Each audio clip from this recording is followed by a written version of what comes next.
Morning तर आजचा video ना शनिवारी शूट केलेला होता. आता शनिवारी होती 15 ऑगस्ट म्हणजेच आपला स्वातंत्र्य दिवस. त्यामुळेच मी इकडे तन्वीला छान सकाळी लवकर उठून रेडी वगैरे केलं. तिचे पप्पा तिला स्कूलला घेऊन गेले. त्यानंतर आम्हाला कुठेतरी बाहेर जायचं होतं. आजच्या दिवशी ना आम्हाला खूप मोठी शॉपिंग करायची होती. त्यामुळेच इकडे पटकन घरातलं सगळं काम आवरलं आणि ते स्कूलमधून आल्यावर आम्ही बाहेर जाण्यासाठी निघालो. आता आज सुट्टी असल्यामुळे ना वाटेत खूप सारं ट्रॅफिक लागलं आणि नंतर आम्ही आलो होतो आज फोन घ्यायला. आता मागच्या व्हिडिओत तुम्ही बघितलं असेल की आम्ही प्रोझन मॉलला जाऊन बघून आलो होतो. तर म्हटलं चला आज ना 15 ऑगस्ट निमित्त ऑफर होत्या म्हणून म्हटलं आज घेऊनच टाकूया.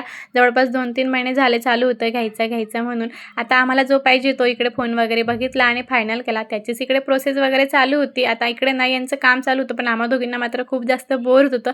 त्यानंतर मस्त आम्ही मिळून फोनची अनबॉक्सिंग केली. आता फोन तर घेतला आहे पण बघूया कोण वापरते ते. त्यानंतर ना खूप जास्त जोराची भूक लागली होती आणि फोन घेतलाय म्हटलं काहीतरी पार्टी तर झालीच पाहिजे म्हणून इकडे मस्त भेळ घेतली होती. कारण थोडीशी भूक लागली होती. मग मस्त भेळ वगैरे खाऊन घेतली. त्यानंतर घरी आलो आणि घरी आल्यानंतर ना मस्त असा मसाले भात बनवायला घेतला. कारण थोडासा उशीरसुद्धा झाला होता. म्हटलं चला पटकन असा मसाले भात बनवून घेऊया. इकडे तन्वीच्या फ्रेंडसोबत खेळणं चालू होतं. त्यानंतर मस्त आम्ही सगळ्यांनी मिळून जेवण केले. चला असा होता आजचा दिवस. भेटू नेक्स्ट व्हिडिओमध्ये. बाय.